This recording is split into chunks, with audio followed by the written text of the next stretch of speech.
A pequena cidade de Porto das Trevas sempre fora envolta em mistério.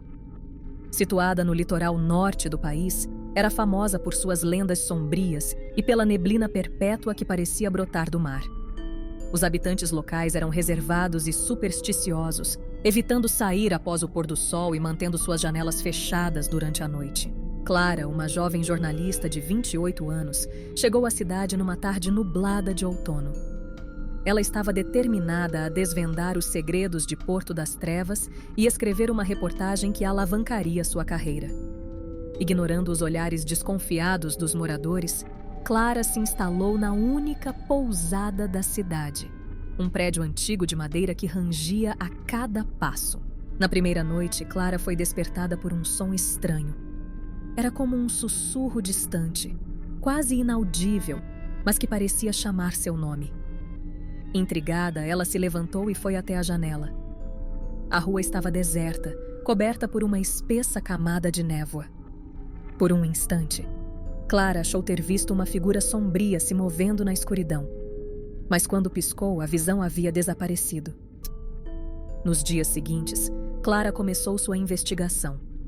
Ela entrevistou os moradores mais velhos, consultou os arquivos da prefeitura e explorou os arredores da cidade. Aos poucos, uma história macabra começou a se revelar. Séculos atrás, Porto das Trevas era um próspero porto pesqueiro. Mas em uma noite de tempestade, algo emergiu das profundezas do oceano. Os pescadores que testemunharam o evento descreveram uma criatura monstruosa, com tentáculos negros e olhos brilhantes como brasas. A partir daquele dia, pessoas começaram a desaparecer. Os habitantes da cidade, desesperados, fizeram um pacto com a criatura. Em troca de paz, eles ofereceriam um sacrifício humano a cada 100 anos. A criatura aceitou, mas com uma condição. Ela escolheria a vítima, sussurrando seu nome nas sombras da noite. Clara ficou horrorizada com a descoberta. Ela não podia acreditar que uma prática tão bárbara ainda existisse nos dias de hoje. Determinada a expor a verdade, ela continuou sua investigação, ignorando os avisos dos moradores para que deixasse a cidade.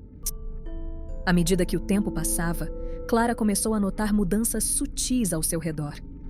As sombras pareciam se mover quando ela não estava olhando diretamente para elas. O sussurro que a acordara na primeira noite tornou-se mais frequente e mais claro.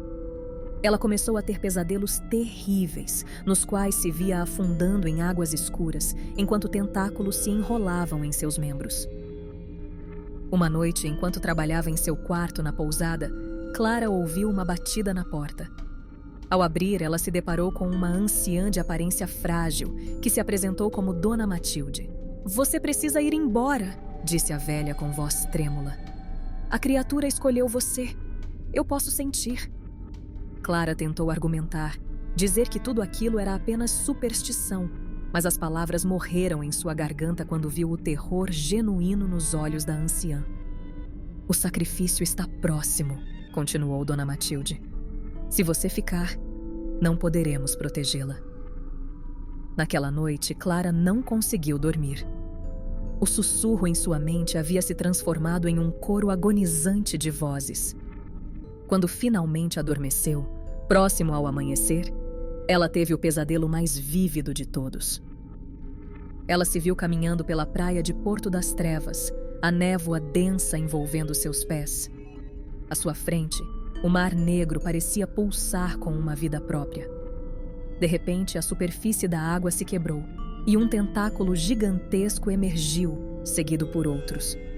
No centro deles, um olho colossal se abriu, fixando-se em Clara.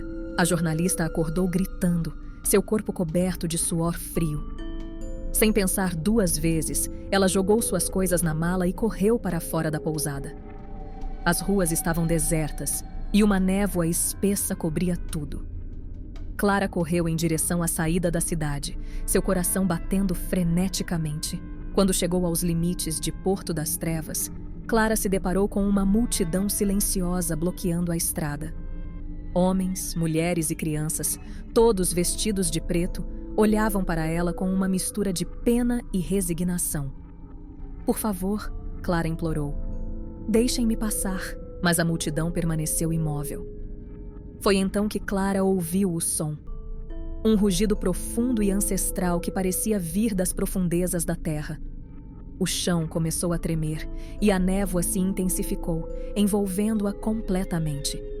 Clara sentiu algo frio e viscoso se enrolar em seu tornozelo. Quando olhou para baixo, viu um tentáculo negro emergindo da névoa. Ela gritou e tentou se libertar, mas o aperto era forte demais. Enquanto era arrastada em direção ao mar, Clara viu os rostos impassíveis dos moradores de Porto das Trevas. Eles haviam feito sua escolha séculos atrás, e agora era tarde demais para voltar atrás. A última coisa que Clara viu antes de ser puxada para as águas escuras foi o olhar de Dona Matilde.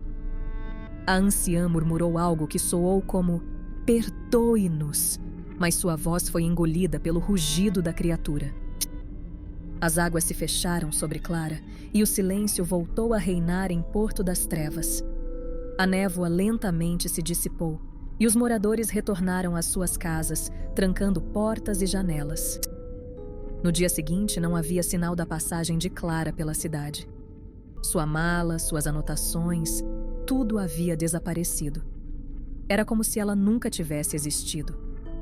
Semanas depois, um jovem repórter chegou a Porto das Trevas, intrigado pelos rumores de desaparecimentos misteriosos. Os moradores o receberam com olhares cautelosos, enquanto a névoa começava a se formar no horizonte. O ciclo estava prestes a recomeçar.